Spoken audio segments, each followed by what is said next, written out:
बाला साहब, जब आपने 1966 में 1966 में शिवसेना की स्थापना की थी तो उस समय आपने कहा था कि ये इसलिए सेना बनाई जा रही है कि महाराष्ट्रियन को सेकंड क्लास का दर्जा मिल रहा है, और आज 26 साल बाद भी जो आपकी पॉलिटिक्स है वो इसी सेकंड क्लास सिटीजनशिप पर आधारित है। आज आप कहते हैं कि हिंदुओं को इस देश में सेकंड क्लास सिटीजन बनाया जा रहा है।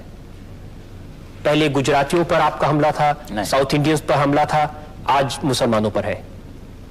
नहीं, ये सरासर गलत है।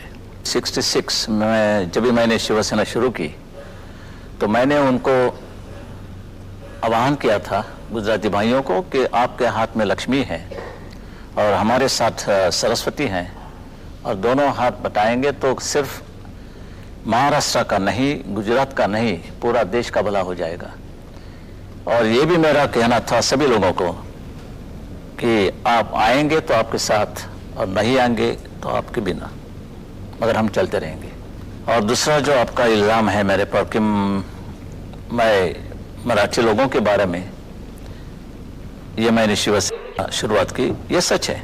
और जब भी महाराष्ट्र हुआ और इसके लिए भी हमें झगड़ना पड़ा, लड़ना पड़ा मुंबई मिलने के लिए, फिर भी मिलने के बाद भी हमारे लोगों को यहाँ नौकरी नहीं मिलती थी और कुछ नहीं, तो फायदा क्या इसका?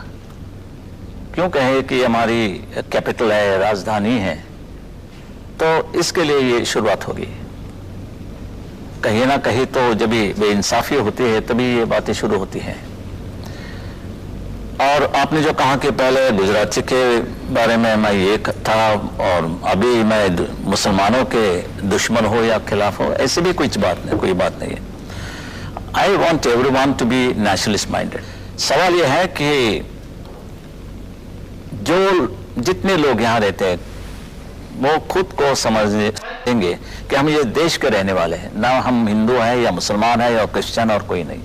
पर जब ये वो कहते हैं कि खुद हम मुसलमान हैं तो हमें कहना पड़ता है कि हम भी हिंदू हैं। बाला साहब, सवाल ये था कि आपकी जो पॉलिटिक्स है उसका पॉलिटिक्स चेंज नहीं हुई, उसका जो बेस है वो कम्युनलिज्म है। अगर सांप्रदायिकता ना हो, फिरका परस्ती ना हो, तो आपकी पॉलिटिक्स ही नहीं चलेगी। कम्युनल कौन नहीं है? पंडित जवाहरलाल नेहरू भी कम्युनल थे। मैंने किताब पढ़ी कृष्ण मेनन की, और वहां उन्होंने लिखा था, पंडित जवाहरलाल नेहरू से कहा था उन्होंने कि पंडित जी, आप हमेशा कहते हैं कि आप उत्तर प्रदेश के रहने वाले हैं, हम मेरा यूपी करते रहते हैं, मगर उन्होंने याद दिला दी कि आप पंतप्रधान है पूरे हिंदुस्तान के, यूपी के नहीं। तो यूपी की बात होते तो पंडित जवाहरलाल नेहरू भी कम्युनल थे। ये एक अभिमान की बात होती है। अभी भाषा वापांतर रचना हो गई है तो हम क्या करें? लेकिन आप ऐसे ही मामले उठाते हैं। अगर जैसे बॉम्बे में कभी किसी इश्यूज पर लड़ने की बात आती है तो जितने इश्यूज आप और आपकी शिवसेना उठाती है वो फिर कम्युनिटी से या जो एक शुरू में था एक बात, क्योंकि सेटल होने की बात थी, और सेटल होने के बाद जो हमारे देश के सामने अभी जो पेचीदे सवाल खड़े हुए हैं उसका भी हमारे पर कोई कंधे पर कोई कर्तव्य होता है। मैं आपको अभी ताजा उदाहरण देता हूं। जब 6 दिसंबर को अयोध्या में बाबरी मस्जिद का ढांचा गिराया गया तो शिवसेना ने सबसे आगे जाकर के झंडा गाड़ दिया, हमने गिराया, और उसको बड़े गौरव से उसको ओन किया। गौरव तो है ही, बिल्कुल, इसमें कोई शर्म की बात नहीं है। मैंने तो कहा दिया, साफ कह दिया। आप ये मानते हैं? ये बाबरी मस्जिद गिराने दी गई है, इसके नीचे हमारा जो टेम्पल था, मंदिर था राम का, वो हमने ऊपर लाया। वो जो ढांचा था वो मंदिर था क्या मस्जिद था? और ढांचा में तो काफी चीजें ऐसी थी कि हमारे हिंदू की संस्कृति इसमें डर गई थी, छुपी गई थी। जो गिराया वो मंदिर था या मस्जिद था बाला साहब? मैं तो गया नहीं था, और इसके लिए ऊपर क्या था नीचे क्या था मुझे इतना तो मालूम है। नीचे हमारा मंदिर था और कहीं पोर्शन था वो हिंदू संस्कृति की एक सिंबॉलिक बात थी। लेकिन लोग कहते हैं शिवसेना का तो वहां एक भी आदमी नहीं था। ना, ऐसे कैसे हो? नहीं तो बड़ी शर्म की बात है। और आप ज्यादा पूछेंगे तो सीबीआई मेरे पीछे लगेगा। ये तो सच क्या है बाला साहब, जनता ये जानना चाहती है। सच ये है कि इतिहास आप देखेंगे, हिस्ट्री टेल्स सेज कि बाबर ने हमारे जितने मंदिरें थी और पूरे के पूरे मुसलमान जितने आए यहाँ वो आक्रामक थे, और उन्होंने पूरे हिंदू मंदिरें गिरा दी और उसके ऊपर मस्जिद खड़ी की दी। और अभी हम तो आज़ाद हो गए, हमारे कर्तव्य है कि जो मस्जिद है वो गिराने के बाद हमारे मंदिर हम वहाँ खड़े कर देंगे। वैसे तो मैं चाहता हूँ कि ये मुसलमान भी हमारे साथ शामिल हो जाए इस लड़ाई में, मिशन में। कोशिश तो यही होनी चाहिए कि सब लोग साथ मिलकर के लड़ें। कोशिश तो करते रहते हैं, कोशिश हमारे शंकरराव जी भी कर रहे हैं। शांतता कैसे रहेगी, सुव्यवस्था कैसे रहेगी, फिर भी बम फटते हैं, क्या करेंगे। और जब बम फटते हैं उसके बाद में जो राइट होते हैं उसमें शिवसेना का हाथ रहता है? हाथ में पांव रहता है। कम्युनल पैशन को बढ़ाना, कम्युनल पैशन जिसमें लोगों की जान जाए, खून बहे, आखिर हिंदू मरे मुसलमान मरे, खून तो इंसान का बहता है। वो क्या मानते हैं इस पर हमारी पूरी एक्शन कार्रवाई मुनसर होती है। तो आप रिएक्शनरी हम हैं। क्या मार खाते रहेंगे? बम फटने के बाद हम क्या हाथ जोड़ेंगे, भैया क्या आवाज था, ये करें हम? ऐसे बम तो हमने कभी देखे नहीं, दिवाली में भी नहीं। बहुत अच्छा आवाज था, भरने जाने के बाद छोड़ दीजिए। हमने तो बम नहीं फटाए। हमने की जो बात हो रही है, दंगा फसाद होता है, हम नहीं उतरते तो हिंदू मारे जाते, ये सच है। ये मैं नहीं कह रहा हूं, लोगों, आम लोगों को ही है, पूछो। लेकिन उस सारे से जो टेरर का, आतंक का जो वातावरण खड़ा हो जाता है, उसका ऐसे परिस्थिति में टेरर होना ही चाहिए। नहीं टेरर होता तो खा जाते, पूरे के पूरे खा जाते। हिंदू राष्ट्र की आपकी संकल्पना क्या है और इसमें किन लोगों को जगह नहीं है? सभी मुसलमान भी रह सकते हैं, क्रिश्चियन भी रह सकते हैं, मगर उनको मानना पड़ेगा कि सबसे पहले ये देश हमारा है, रूल ऑफ द लैंड है, हमारा जो कानून है उनको मानना पड़ेगा। मस्जिद तो गिर गई अभी, लेकिन अगर गवर्नमेंट जैसे अपने नरसिंह राव बोलते हैं कि हम मस्जिद फिर बांध लेंगे। हमारे नरसिंह राव को नमाज पढ़ने के लिए कोई जगह नहीं है तो मस्जिद बांधने की उससे वो कोशिश कर रहे हैं, और हमने भी कोई इसको विरोध नहीं किया। मगर बाबरी मस्जिद का क्या, बाबरी नाम का क्या हो जाता है ताल्लुक? कई मस्जिद खड़ी हो सकती है, मगर why we should be actually interested in that name Babri, कि बाबर तो हमारा कोई नहीं था। तो ये सब पॉलिटिक्स है, और ये चुनाव में हम तो मत के गुलाम होते हैं, we are the slaves of votes, और इसलिए पूरा देश का मामला बिगड़ जा रहा है। Would you fiercely oppose that thing, oppose that construction of masjid again? वो है तो अपोज, क्या जरूरत क्या है? किसको आप खुश करने की कोशिश करें, किसको और क्यों? पहले तो हमारे देश के खिलाफ कोई कदम नहीं उठाना चाहिए। Nothing at the cost of my nation, mind you, ये हमारा धोरण है। और ये मेरा जो हिंदुत्व है, ये हमारा राष्ट्रीयत्व है, और ये राष्ट्रीयत्व इस देश में गुनाह हो तो मैं बार बार करूंगा, मरते तक। आप उनके बारे में कह रहे हैं, वो भी आपके बारे में कह सकते हैं, भावना नहीं है उनके पॉलिटिक्स के लिए आप ये कर रहे हैं। पॉलिटिक्स की बात करें तो मैं आपको यहाँ वचन देता हूँ, प्रॉमिस करता हूँ कि मैं चुनाव नहीं लड़ूंगा। और क्या चाहिए आपको? लेकिन आपकी पार्टी तो उसका फायदा उठा करके पावर में आने की चुनाव मेरा कोई ऑक्सीजन नहीं है, इस पर हम नहीं जिंदा रहते हैं। बस हम काम करेंगे, समाज सेवा करेंगे, ये मेरा वचन है आपको। मैं पॉलिटिक्स में ये बात नहीं, मैं सिर्फ लड़ रहा हूं हक से। मेरे देश की हालत देखने के बाद हमें इतना दुख होता है कि हमारा क्या रहा है। अगर वो नमाज पढ़ेंगे सड़क पे तो फिर आप कहेंगे महाआरती होना चाहिए सड़क पे। वो कहेंगे कि पाकिस्तान डे सेलिब्रेशन में कोई जाएगा तो उसके खिलाफ आंदोलन करेंगे।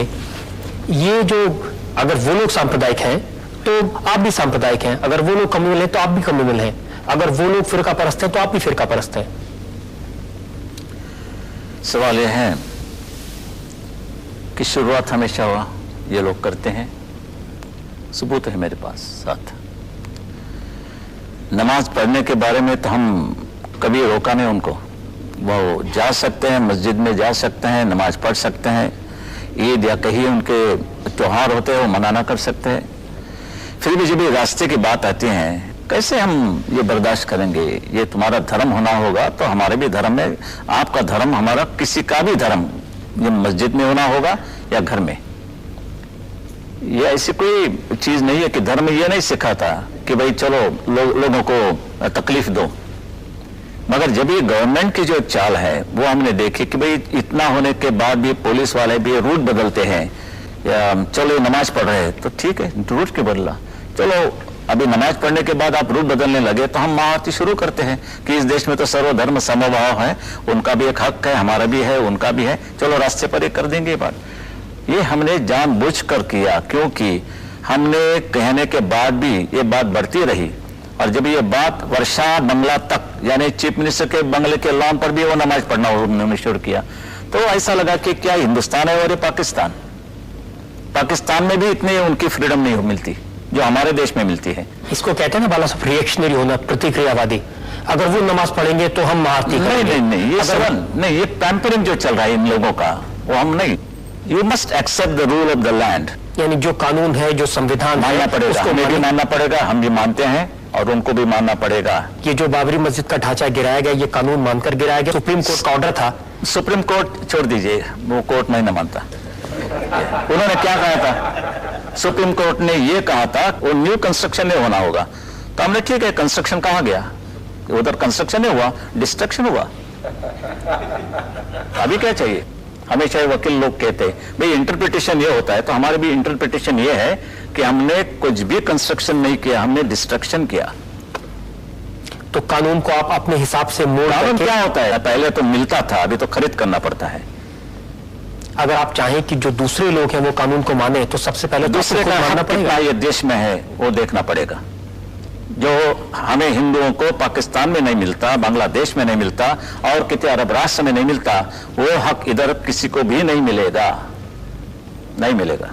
एक बातचीत से मामले को सुलझाने का तरीका होता है, एक होता है जोर जबरदस्ती से अपनी बात मनवाने का।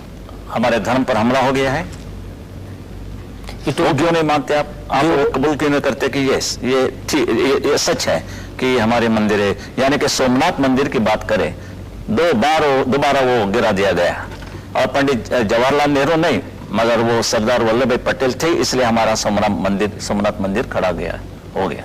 नहीं तो वो भी नहीं, वो दूसरी बाबरी मस्जिद हो जाती। जो हिंदू धर्म है उसको तो बहुत सहिष्णु माना जाता है ना, बहुत पेशेंस वाले माने जाते हैं। वो मूर्खपना था उनका। अभी तो मुझे मिलिटेंट हिंदू चाहिए, बिल्कुल मिलिटेंट हिंदू चाहिए। आप हिंदुइज्म की पूरी परिभाषा बदल देंगे? परिभाषा बदलने का क्या सवाल है? पिता बदलने से कोई ये नहीं होता है, फर्क नहीं पड़ता है, लड़का लड़का ही रहता है। क्योंकि ये जो 5000 साल पुरानी संस्कृति है, जो पूरे दुनिया में जो रेस्पेक्ट है हिंदुइज्म की, एक हिंदू की, वो इसलिए है कि हिंदू सहिष्णु है, पेशेंस है, शांति से रहता है। जबरदस्ती अपना धर्म किसी यही दूसरे चीज पर हमें थोपता बड़ी नहीं। महंगी पड़ी, यही चीज हम नहीं मानता। अभी जब उठना पड़ेगा, खड़ा रहना पड़ेगा। 5000 साल की बात मैं नहीं करना चाहता हूं, मगर वो जो है वो है। मैं प्राइम मिनिस्टर बनता तो इस सवाल भी नहीं उठता। और अब बारी है आपकी अदालत में बाला साहब ठाकरे पर अगले आरोप की। मुलजिम बाल ठाकरे पर जनता का इल्जाम है कि इन्होंने बंबई में क्रिमिनलाइजेशन ऑफ पॉलिटिक्स को बढ़ावा दिया है। बंबई आपके नाम से कांपती है, आप इस बात को मानते हैं? कांपना ही चाहिए। शेर को डरे नहीं तो क्या चूहा को डरे?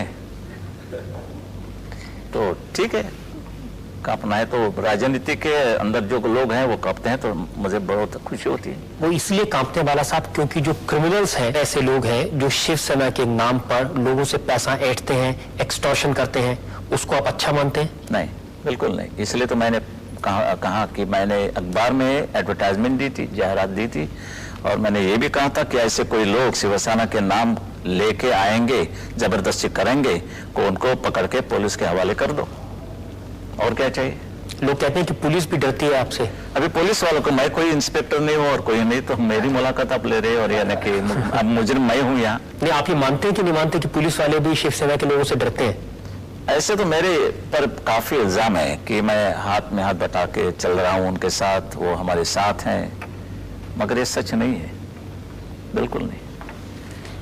और जो आपने क्रिमिनल्स को जगह दी पार्टी में? कौन क्रिमिनल? ऐसे बहुत सारे लोग हैं जो क्रिमिनल वॉर में जो लोग, नहीं, एक नाम तो ले लो। एक किम नाम के आदमी थे, एक किम थापा की बात करें तो इससे पहले ये थापा एक बड़ा अच्छा कबड्डी प्लेयर था, और जब भी मैंने उनको टिकट दिया तो उस वक्त वो कबड्डी प्लेयर था। वो तो गुनाह नहीं था। इसके बाद थापा बिगड़ गया और आप इल्जाम लगा जा रहे हैं।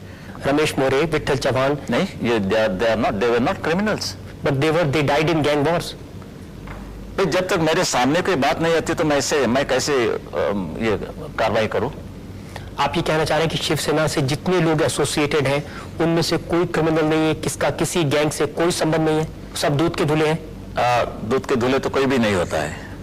आप सबूत लाएंगे कि कोई भी मेरा नेता भी कोई रिश्ता है गैंगस्टर्स को, गैंगस्टर वालों के साथ और कहीं, तो मैं उसको हटा दे दूंगा। एक वक्त, एक सिंगल मिनट भी मैं उनको नहीं रखूंगा। एक बार किसी ने सवाल आपको पूछा था कि शिवसेना करप्ट है, तो आपने कहा था हमने करप्शन कांग्रेस से सीखा था। यस, आडवाणी के लैंग्वेज में क्या कहूँ, उसके लफ्ज में मैं कहूँ, the difference between a brief case and a suitcase. यानी बाला साहब, अगर without corruption you cannot fight election. इतनी मंगी हुई है तुम्हारी चुनावी बात कि 1 करोड़ तक जब भी आप कोई खर्चा करते हैं तो आप एमपीशिप यानी खासदार यानी कि एमपी का ये चुनाव लड़ सकता है, और वैसे तो 1.5 लाख में आपको ये चुनाव लड़ना चाहिए। Okay, I pay this amount to mister Narasimha Rao and let Mr. Narasimha Rao fight his election whenever it is going to be. Well, I will pay for that. I will stand that expense. कहो, ये hypocrisy मुझे पसंद नहीं है, बिल्कुल नहीं है। मैं मानता हूँ कि मुझे दुख भी होता है, कभी कांटा भी चुभता है, तो क्या करे, गुलाब को तो पकड़ना ही होता है। तो आप जस्टिफाई कर रहे हैं क्रिमिनलाइजेशन को? I am not justify. ये पूरे के पूरे ऊपर से नीचे तक, ऊपर वाले कहते हैं नीचे से शुरुआत होती है, नीचे वाले ऊपर का वाले करते हैं, तो हम क्यों ना करें? ये बात हो रही है देश में, ये सही है। प्राइम मिनिस्टर तो आप कहेंगे तो ये वर्ल्ड फिनोमिना हो रहा है। अभी तो सब खाते हैं, तो मैं थोड़ा भी जरा साइड डिश कोई हो, स्वीट डिश तो भूल जाइए, मगर तो करनी पड़ती। इस पर एक अच्छी गवर्नमेंट लानी पड़ेगी, and that government has to be very cruel. Dictatorship चाहिए, बेनिवोलेंट डिक्टेटरशिप, मगर चाहिए, नहीं तो ये निपटना मुश्किल है। जो भी दंगा फसाद होते हैं, मोर्चे निकलते हैं, तो सबसे आगे युवा पीढ़ी होती है उसके आगे। तो आप यूथ को क्या मैसेज देना चाहेंगे? Be militant. Be militant? Yes, क्योंकि अभी युवा की स्थिति दिल्ली में कैसी हुई तो आपको मालूम है। बेचारे बिट्टा बच गया, और वहां तो दिल्लीश्वर बैठते हैं, शंकरराव चौहान वहां होते हैं, पायलट होते हैं, नरसिम्हा राव भी वहीं बैठते हैं, और बम फट जाता है। और जब ये कानून हमारी हिफाजत नहीं करते तो आप क्या करोगे? और औरतों के ऊपर बलात्कार हो रहा है, कानून क्या कर रहा है? nobody is moving freely in this country. Everyone is under tension. आप भी टेंशन में होंगे, भाई क्या इधर तो बम नहीं फटेगा, इधर तो कुछ नहीं होगा, यानी क्या ये क्या जीवन है तुम्हारा? और इसके लिए मेरे मन में जो तूफान आता है, ये आता है कि मैं बड़ो कड़वा बात करता हूं कि मैं बर्दाश्त नहीं कर सकता हूं। क्या हथियार नहीं लेंगे तो भी मर जाने वाले हैं? गवर्नमेंट के हाथों में हथियार है तभी भी हम मर जा रहे हैं, तो कैसे करें? ये युवा को क्या, युवा को नहीं पूरे हिंदुओं को देश में मिलिटेंसी लानी पड़ेगी, तभी देश का ये रक्षा हो जाएगी। ये मेरा विचार है। बाला साहब, आप समझते हैं कि हथियार का जवाब हथियार से देंगे तो उससे समस्याओं का हल हो जाएगा? हाँ, क्योंकि शिवाजी महाराज अफजल खान को मिलने के लिए पंचा पहन के हाथ में डंडा लेके बकरी ले जाता था तो उसका अफजल खान होता, मगर उन्होंने पहचाना कि मेरा दुश्मन कैसा है, तभी उन्होंने पूरा बंदोबस्त करके उस सामने गया, इसलिए बच गए। और कहीं हमें कोई ऐसा सुख शांति से हम नहीं सो सकते, ना रह सकते, तभी क्या करो? ये मेरा इशारा है। There going to be chaos। जितनी बातें मैंने की, तो मैं कोई ज्योतिष नहीं हूं, ना कोई मैं पामिस हूं, मैं था तो कार्टूनिस्ट और मैं कुछ बन गया, फिर भी मैं एक कॉशनिंग जब भी देता हूं वो होते हैं, बात ये हो रही है। I said that in 1980 that Indira Ji will be killed, and she was killed in 84.